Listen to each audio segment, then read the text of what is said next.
అందమైన విప్లవం యూరపు పునరుద్దీపన యుగంలో కళలు. 6వ భాగం. జర్మన్ చిత్రకారుడు ఆల్బ్రెక్ట్ డ్యూరర్. పునరుద్దీపన అనే సాంస్కృతిక సాంఘిక విప్లవం కేవలం ఇటలీలోనే కాదు, యూరోప్లో మరిన్ని ప్రాంతాలలో సమకాలీనంగా జరిగింది. పునరుద్దీపన అనగానే ఇటాలియన్ పునరుద్దీపకులైన లియోనార్డో డావించి, మైకేలేంజిలో, రఫాయెల్, బిలిని వంటి వారికి గురించి మాత్రమే అనన్యంగా కొంతమంది వ్యాఖ్యాతలు చర్చిస్తూ ఉంటారు. ఇలాంటి ఏకపక్ష ధోరణిని సవరించడం కోసం ప్రత్యేకించి ఇటాలియన్ పునరుద్దీపన గురించి, ఉత్తరాది పునరుద్దీపన గురించి వేర్వేరుగా ప్రస్తావిస్తూ ఉంటారు. ఉత్తరాది పునరుద్దీపన గురించి అంతకు ముందు మరో అధ్యాయంలో చర్చించుకున్నాము. బెల్జియం పరిసర దేశాల్లో జరిగిన ప్రత్యేక కళావైఖరి గురించి. ఆ వైఖరికి ప్రతినిధి అయిన జాన్ వాన్ ఐక్ వంటి కళాకారుల గురించి చెప్పుకున్నాము.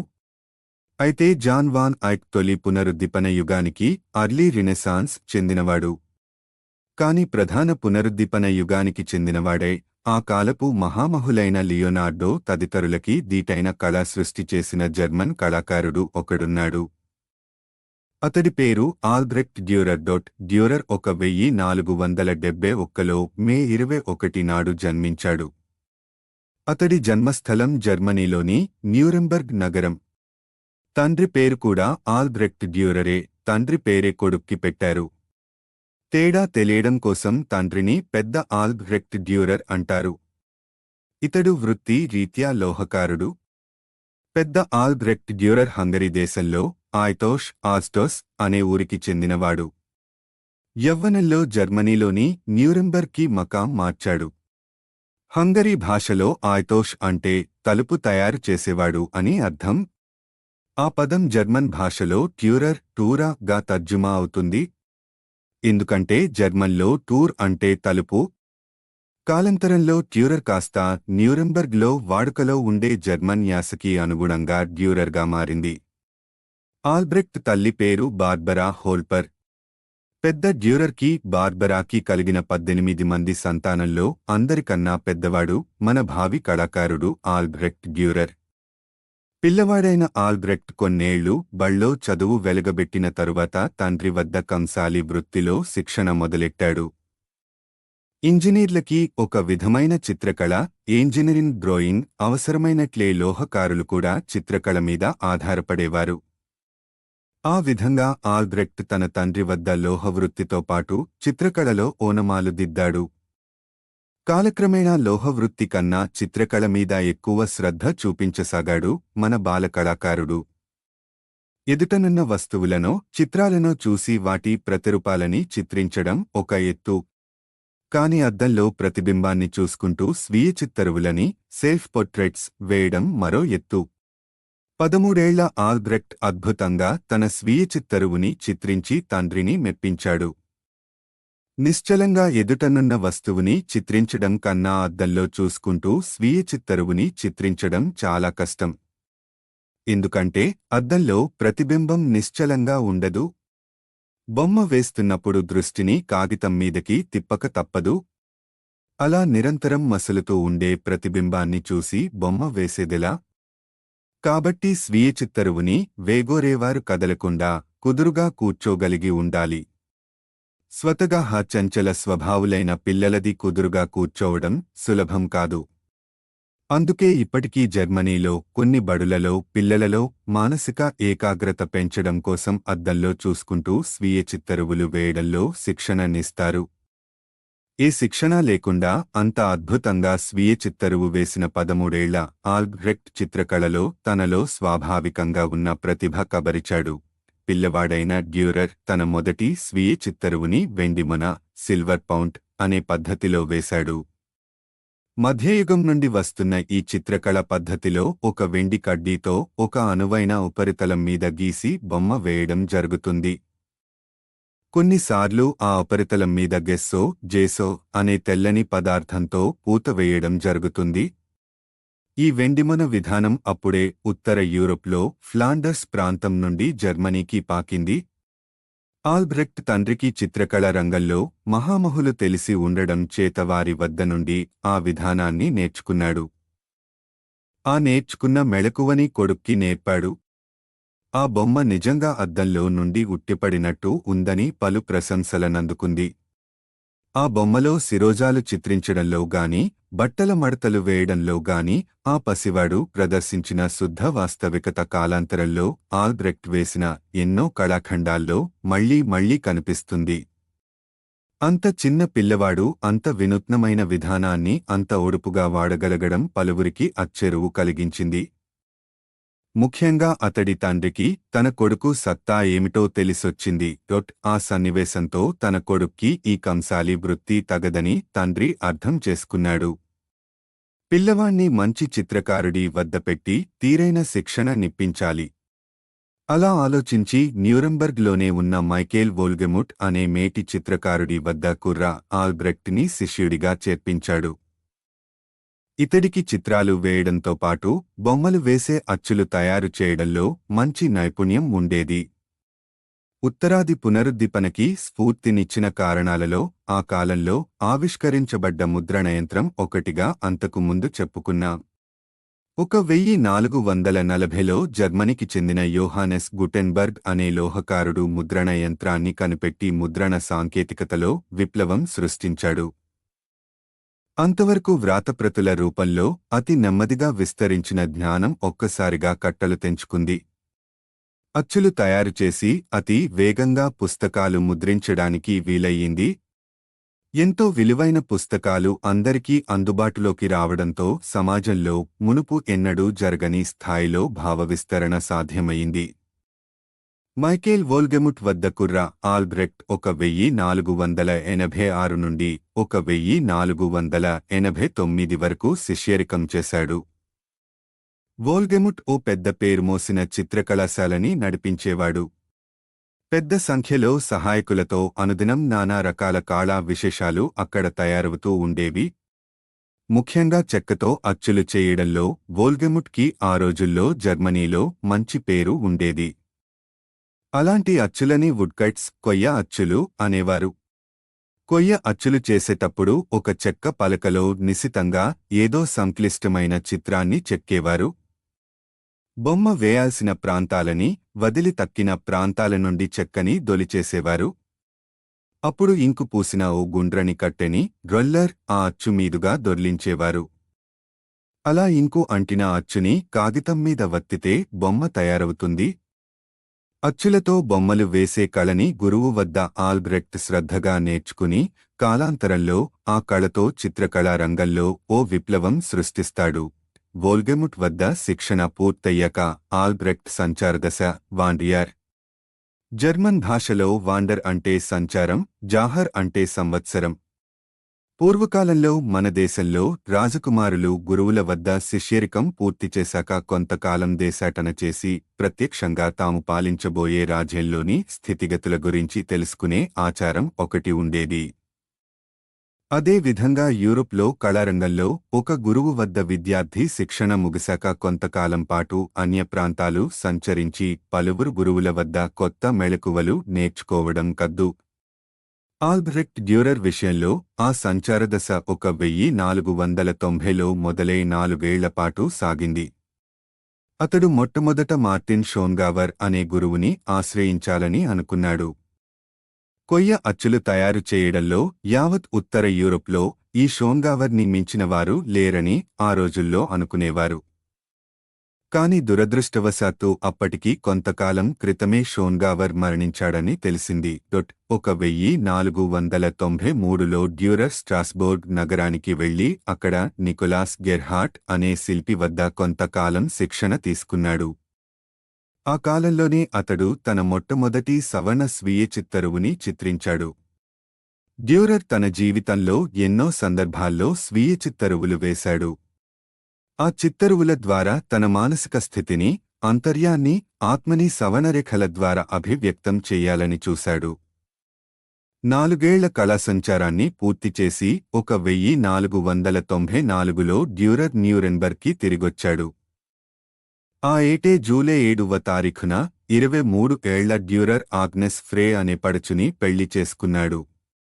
ఆగ్నెస్ తండ్రి కూడా లోహకారుడే. డ్యూరర్ ఊళ్ళో లేని రోజుల్లో వధూవరుల తండ్రులు కలిసి ఆ సంబంధం కుదిర్చారు. అయితే డ్యూరర్ వైవాహిక జీవితం అంత సుఖమయంగా సాగలేదు.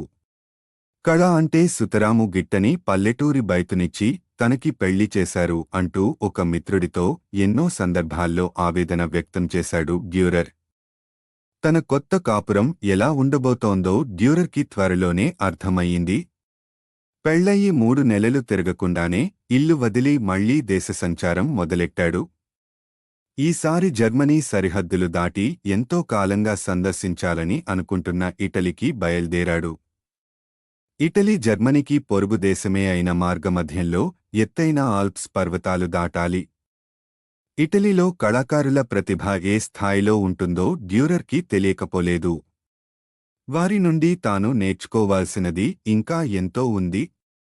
ఎంత శ్రమకైనా ఒడిగట్టి అక్కడి కళారంగంలో దిగ్గజాలకి తను ఏ మాత్రమీ తీసిపోనని నిరూపించుకోవాలి. ఇలాంటి ఆలోచనలతో ఆల్ప్స్ పర్వతాలు దాటాడు డ్యూరర్. ఇటాలియన్ ద్వీపకల్పంలోని ప్రకృతి అందాలు చూసి మైమరచాడు డ్యూరర్. జలవన చిత్రాలతో తను చూసిన ప్రాంతాల సొగసులకి అద్భుతంగా అద్దం పట్టాడు. ప్రసన్నమైన ప్రశాంతమైన వన్నెలతో చూపరులకి హాయిని కలిగించే ఆ చిత్రాలు ఒక చిత్రకారుడిగా ఆ దశలో డ్యూరర్ పరిపాకాన్ని నిరూపిస్తాయి. ఇటలీలో కళలకి కాణాచి అయిన వెనీస్ నగరాన్ని సందర్శించాడు డ్యూరర్. అక్కడి ప్రముఖ కళాకారులతో అతడికి పరిచయం ఏర్పడింది. వెనీస్తో పాటు పాడువా, మాంటువా తదితర నగరాలని కూడా సందర్శించాడు.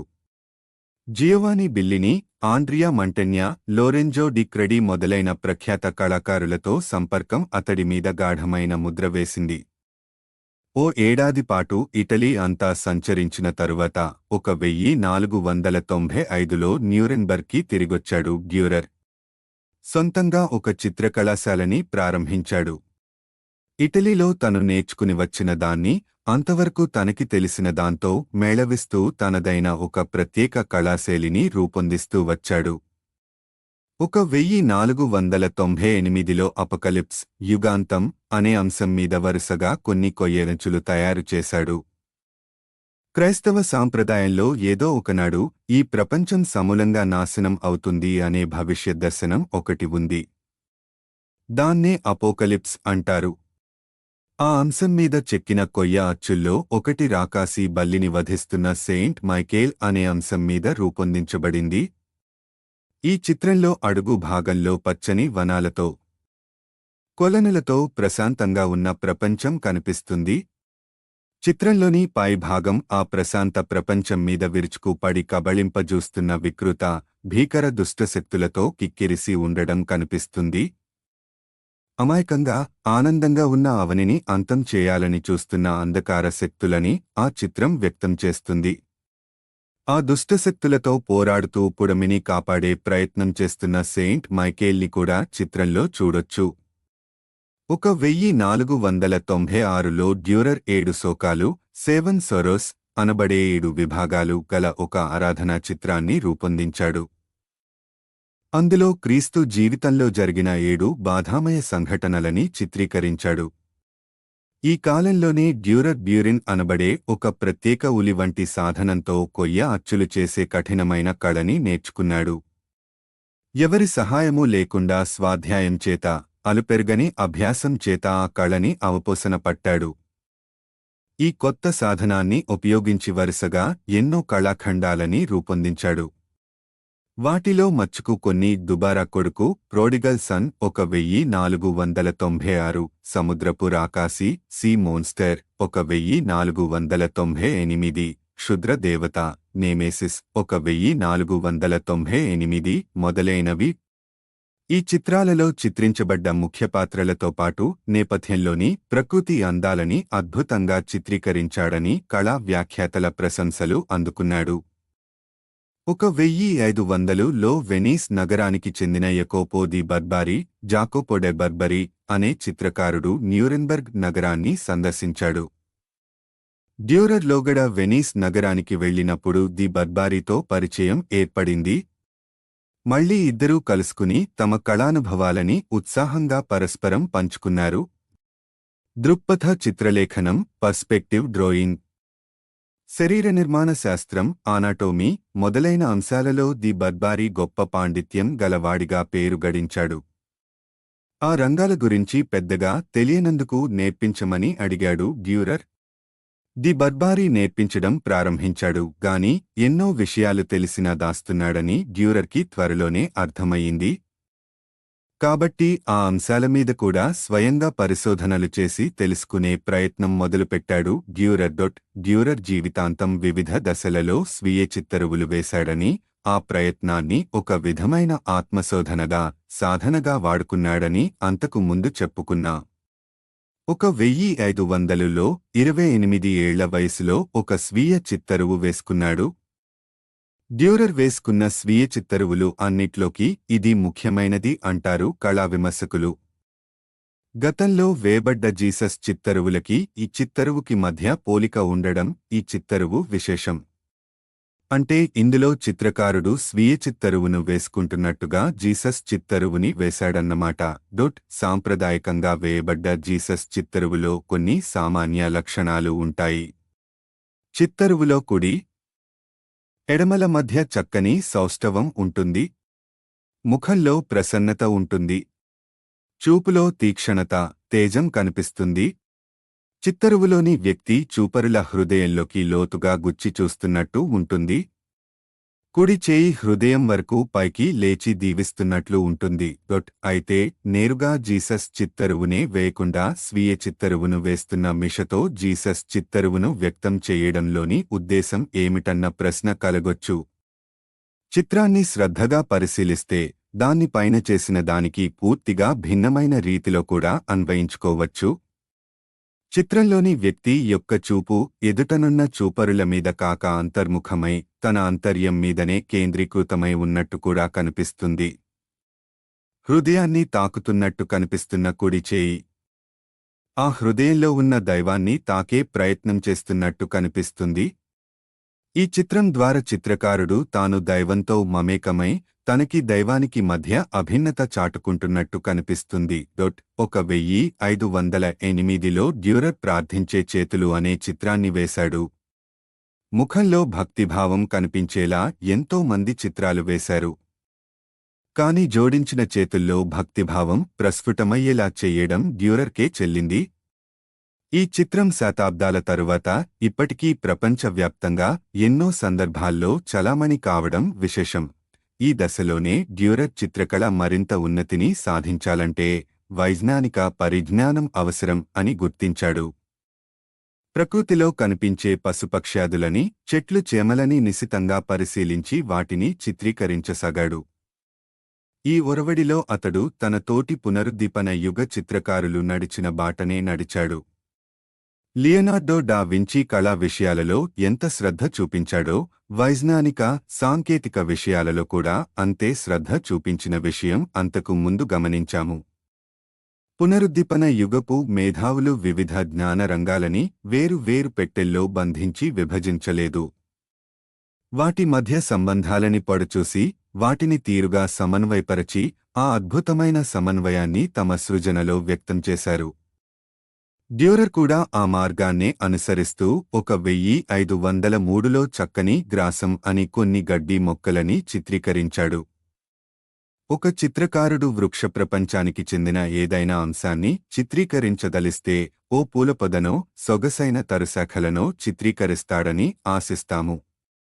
కాని అందరూ అందమైనదని మెచ్చుకునే సాంప్రదాయకమైన, సామాన్యమైన సౌందర్యానికి కళలో అద్దం పట్టడం ఘనత అనిపించుకోదు. అవిశేషమైన గడ్డి మొక్కని కూడా అద్భుత కళాఖండంలా ప్రదర్శించడంలో ఉంది కళాకారుడి ఘనత అంతా. డ్యూరర్ సాధించింది సరిగ్గా అదే. కుక్క పిల్ల అగ్గిపుల్ల కాదేది కవితకనర్హం అన్న కవి వాక్యంలాగానే విశ్వంలో కళాదృష్టిని అందంగా కనిపించని వస్తువే లేదని డ్యూరర్ నిరూపించాడు. ఇంచుమించు ఆ కాలంలోనే ఓ ముద్దులొలికే కుందేటి బొమ్మని కూడా వేశాడు. 1506లో డ్యూరర్ మరొక్కసారి ఇటలీలో పర్యటించాడు. తన ప్రేతమ నగరమైన వెనీస్ని మరొక్కసారి సందర్శించాడు. వెనీస్లో ఒక పేటలో జర్మనీ నుండి వలస వచ్చిన కుటుంబాల వాళ్లు ఉండేవాళ్లు. వాళ్లు నడిపే ఒక పూటకూళ్ల ఇంట్లో బస చేశాడు డ్యూరర్. స్వదేశం నుండి దూరంగా వచ్చినా అక్కడ బస చేయడం వల్ల డ్యూరర్కి మళ్లీ స్వదేశంలో ఉన్న అనుభూతి కలిగింది. జర్మన్ ప్రవాసుల కోరిక మీదట వెనీస్లోనే సాన్ బార్తొలోమియో చర్చి కోసం ఒక ఆరాధ్య చిత్రాన్ని వేశాడు. దాని పేరు ఆడోరెసన్ ఆఫ్ ద వర్జిన్, కన్య ఆరాధన. బాల శిశువుని ఒడిలో కూర్చుండబెట్టుకున్న మేరీ మాతని చిత్రీకరించడం ఇక్కడ ముఖ్యోద్దేశం. అయితే ఈ చిత్రంలో ఆముష్మిక లక్ష్యాలతో పాటు కొన్ని ఐహిక లక్ష్యాలు కూడా ఉన్నాయి. చిత్రంలో మేరీ జీసస్లతో పాటు అలనాటి పోప్ చిత్రం, మతాధికారుల చిత్రాలు, రాజుల చిత్రాలు, వెనీస్లో జర్మన్ పెద్దమనుషుల చిత్రాలు, ఇలా పలు పాత్రధారులతో చిత్రం కిక్కిరిసి ఉండడం కనిపిస్తుంది. అంతేకాక చిత్రంలో సూక్ష్మంగా గమనిస్తే కుడి పక్క ఒక మూలనున్న చెట్టును ఆనుకుని పొడవాటి కూరులుగల ఒక వ్యక్తి కనిపిస్తాడు. అతడు స్వయంగా డ్యూరరే. ఆ విషయాన్ని నిస్సందేహంగా తెలిపేందుకుగాను ఆ వ్యక్తి చేతిలో ఉన్న తెల్ల కాగితంలో డ్యూరర్ పేరులోని 2 అక్షరాలు అ మరియు డి అక్షరాలని చాతుర్యంగా ఈ కింది రూపంలో చిత్రిస్తాడు. డ్యూరర్ చిత్రాలలో చిత్రానికి కర్తగా తన పేరు తెలియజేస్తూ ఎక్కడో రహస్యంగా ఈ ముద్ర దాగి ఉండడం కనిపిస్తుంది. 1507లో న్యూరెంబర్గ్కి తిరిగొచ్చాక ఇటలీలో సంపాదించిన అనుభవంతో, రెట్టించిన ఉత్సాహంతో తన చిత్రకళా ప్రయాసలో మునిగిపోయాడు డ్యూరర్. అప్పటికే చిత్రకారుడిగా తన కీర్తి యూరోప్ అంతటా వ్యాపించింది. చిత్రకళా ప్రపంచంలో రఫాయెల్ వంటి మహామహులతో పరిచయం కూడా ఏర్పడింది. ఈ కాలంలోనే ఆడమ్ అండ్ ఈవ్ 1507 10,000 మంది మూతవీరులు, మార్టర్డమ్ ఆఫ్ 10,000 1508 మొదలైన కళాఖండాలెన్నో చిత్రించాడు. 1513 1516 కాలంలో వర్ణచిత్రాల నుండి తగినంత ఆదాయం రావడం లేదన్న కోపంతో వర్ణచిత్రాలు వేయడం మానుకుని కొయ్య అచ్చుల మీద దృష్టి సారించాడు. వర్ణచిత్రాలకి బదులు కొయ్య అచ్చులతో ఒక లాభం ఉందని డ్యూరర్ ఎప్పుడో గుర్తించాడు. ఒక వర్ణచిత్రాన్ని నకలు చెయ్యాలంటే ఎంతో ప్రయాసపడి పూర్తిగా మళ్లీ చిత్రించాలి. కాని ఒక కొయ్య అచ్చు నుండి కావలసినన్ని కొత్త చిత్రాలు కాగితాల మీద ముద్రించుకోవచ్చు. ఆ అచ్చుల మీద కూడా తన సంతకం ఉంటుంది కనుక తన్ సృజించిన చిత్రాన్ని మరొకరు తస్కరిస్తారన్న భయం లేదు. కొయ్య అచ్చుల వినియోగంతో డ్యూరర్ తన కళా సృజన మరింత వేగంగా ప్రపంచం అంతటా వ్యాపించేలా చేసుకోగలిగాడు. పునరుద్దీపన యుగంలో కొయ్య అచ్చులని ఆ విధంగా వాడుకున్న వారిలో ప్రథముడు డ్యూరరే కావచ్చు. డ్యూరర్ ఆ దశలో వేసిన కొయ్య అచ్చుల్లో బాగా పేరుమోసిన ఒక చిత్రం పేరు శోకం, మెలోన్క్లియా 1. శోకానికి మూర్తరూపమైన ఒక శోకగ్రస్తని చిత్రించడం ఇందులోని ఉద్దేశం. చిత్రంలో కనిపిస్తున్న స్త్రీకి రెక్కలు ఉండడంతో ఆమె దేవతాకన్య అని తెలుస్తోంది. చెంపకు చేయి ఆంచి ఎటో నిశీధిలోకి నిస్తేజంగా చూస్తున్నట్టు కనిపిస్తోంది. ఆమె చుట్టూ ఒక ఇసుక గడియారం, ఒక త్రాసు, ఒక సమతలం, ఒక సమ్మెట, దంపం మొదలైన వస్తువులు కనిపిస్తున్నాయి. కాని ఆమె దృష్టి ఆ వస్తువుల మీద ఉన్నట్లు లేదు. ఆమె ఒడిలో తెరిచిన పుస్తకం ఉంది. చేతిలో రేఖాగణితంలో జియోమెట్రీ వాడే కంపాస్ వంటి సాధనం కనిపిస్తోంది. కాస్త దూరంలో తీరైన తలాలు, ముఖాలుగా ఒక బహుముఖి పోలిహెడ్రన్ కనిపిస్తోంది. ఆ బహుముఖి వెనుక సూక్ష్మంగా పరిశీలిస్తే ఒక లోహం కరిగించే పాత్ర, ఒక పట్టకాడ మొదలైన లోహకారుల సాధనాలు కనిపిస్తాయి. నేపథ్యంలో గోడమీద ఒక మయాచదరం, మాజిక్ స్క్వేర్, లోహకారుల సాధనాలతో పాటు రేఖాగణితం మొదలైన శాస్త్రీయ సాధనాలు గల ఈ చిత్రం పరుసవేదానికి అద్దం పడుతోందని కొందరి చిత్రవిమర్శకులు వాదిస్తారు. ప్రాచీన యూరోప్లో ఎంతో మంది మేధావులు పరుసవేదానికి నిన్నలోహాలని బంగారంగా మార్చే విజ్ఞానం చెందిన రహస్యాలని ఛేదించడం కోసం ఎంతో ప్రయాసపడి విఫలులు అయ్యారు.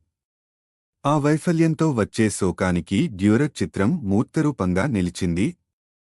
అయితే డ్యూరర్ వేసిన ఈ శోకం అనే చిత్రం విస్తృతమైన వ్యాఖ్యానానికి గురయ్యింది.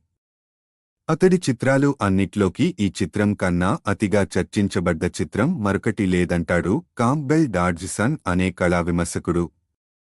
1515లో డ్యూరర్ ఒక ఖడ్గమృగం రాయినోసరస్ చిత్రాన్ని వేశాడు. అప్పట్లో ఖడ్గమృగం యూరోప్లో పెద్దగా ఎవరికీ తెలియని జంతువు. భూమధ్యరేఖకి దరిదాపుల్లో ఈ జంతువు యూరోప్కి చెందిన జంతుశాలల్లో అరుదుగా కనిపించేది.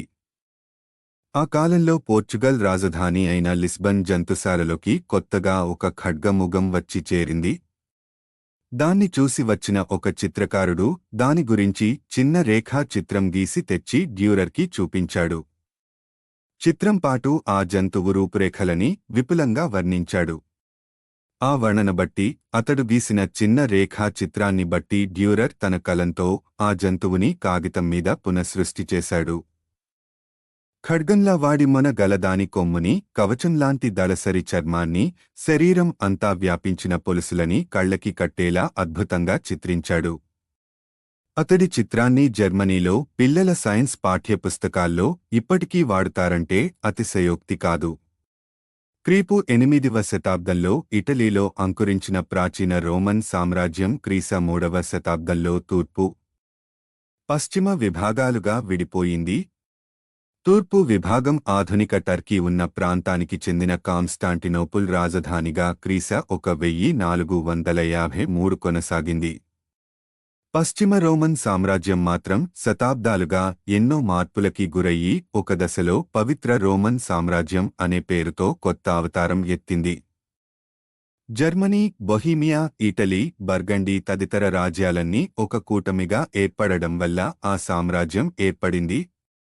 క్రీస 172లో మాక్సిమిలియన్ I పవిత్ర రోమన్ సామ్రాజ్యానికి సామ్రాట్టుగా ఉండేవాడు. డ్యూరర్ ప్రతిభ సామ్రాట్టు దృష్టికి రావడంతో సామ్రాట్టు తనని తన కొలువులో స్థానాన్ని ప్రసాదించాడు.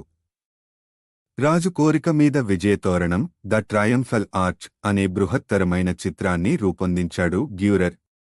ప్రాచీన రోమన్లు శత్రు రాజ్యాన్ని జయించిన వచ్చిన సందర్భాలలో ఆ విజయానికి చిహ్నంగా ఒక విజయ తోరణాన్ని నిర్మించడం శతాబ్దాలుగా ఒక ఆనవాయితీగా వస్తోంది. ఆ సాంప్రదాయం యొక్క వైభవాన్ని తెలిపే చిత్రాన్ని వేయమని అడిగాడు సామ్రాట్టు. డ్యూరర్ వేసిన చిత్రంలో నిజానికి బోలెడన్ని విడిభాగాలు ఉన్నాయి. మొత్తం చిత్రాన్ని 195 కొయ్య అచ్చులతో 36 వేరు కాగితాల మీద చిత్రించవలసి వచ్చింది. సుమారు 12 అడుగులు ఎత్తున్న ఆ ముద్రిత చిత్రం అప్పట్లో ఏ రాజమందిరంలోనూ అంత పెద్ద చిత్రం లేదన్న ఘనత సాధించింది. 1519లో మాక్సిమిలియన్ మరణం వరకు డ్యూరర్ అతడి కొలువులోనే పనిచేస్తూ మరెన్నో కళాఖండాలు సృష్టించాడు. మాక్సిమిలియన్ I మరణం తరువాత చార్లెస్ I పవిత్ర రోమన్ సామ్రాజ్య సింహాసనాన్ని అధిష్ఠించాడు. అతడి పట్టాభిషేకం ఆధునిక జర్మనీలో ఉన్న అఖెన్ అనే ఊళ్ళో జరిగింది. ఆ సందర్భంలో కొత్త రాజు సందర్శనం చేసుకుని తన ఫించన్ వ్యవహారాలు చక్కబెట్టుకు వద్దామని సతీ సమేతంగా బయల్దేరాడు డ్యూరర్. రాజుగారి దర్శనం చేసుకున్నాక భార్య భర్తలిద్దరూ యూరోప్లో మరికొన్ని ముఖ్య నగరాలు సందర్శించారు. అప్పటికే డ్యూరర్ పేరు యూరోప్ అంతటా వ్యాపించడంతో వెళ్లిన ప్రతి చోట కళాభిమానులు తనకి ఘనస్వాగతం పలికారు. ఆధునిక బెల్జియంలోని ఆంట్వెర్ప్ నగరాన్ని డ్యూరర్ 1520లో సందర్శించిన ఘట్టాన్ని స్మరిస్తూ యాన్ ఆగస్ట్ హెన్రిక్ లేస్ అనే చిత్రకారుడు 1855లో చక్కని తైలవర్ణ చిత్రాన్ని వేశాడు. డ్యూరర్ తన వెళ్లిన ప్రతి ఊళ్ళో స్థానిక చిత్రకళాశాలలని సందర్శించి అక్కడి కళాసృష్టికి చెందిన మచ్చుతున కళని చూసి ఆనందించాడు. కొలోన్ నగరంలో అతడికి స్టెఫాన్ లోక్నర్ అనే కళాకారుడి చిత్రాలు అతన్ని ఆకట్టుకున్నాడు.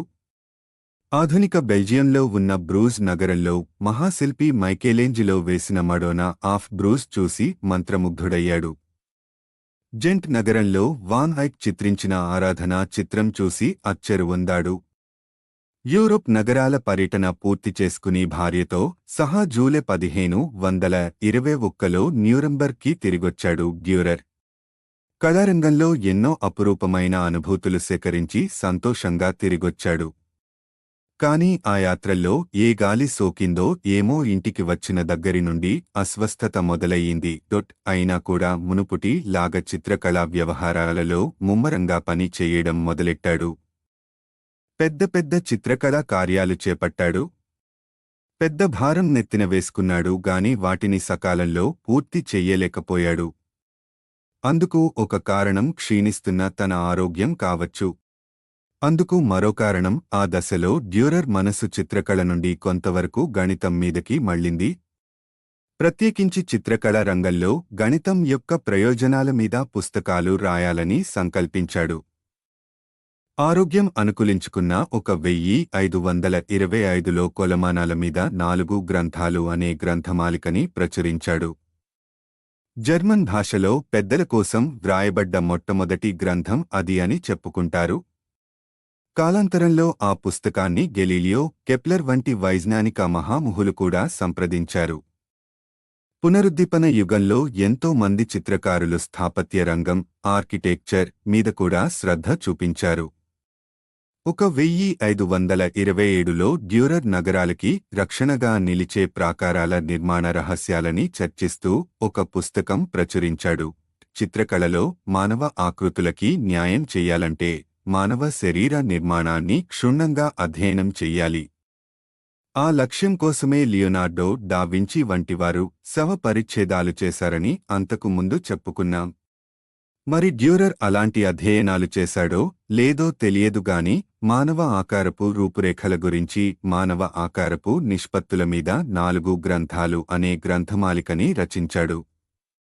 ఆ పుస్తకాలు 1528లో ప్రచురించబడ్డాయి.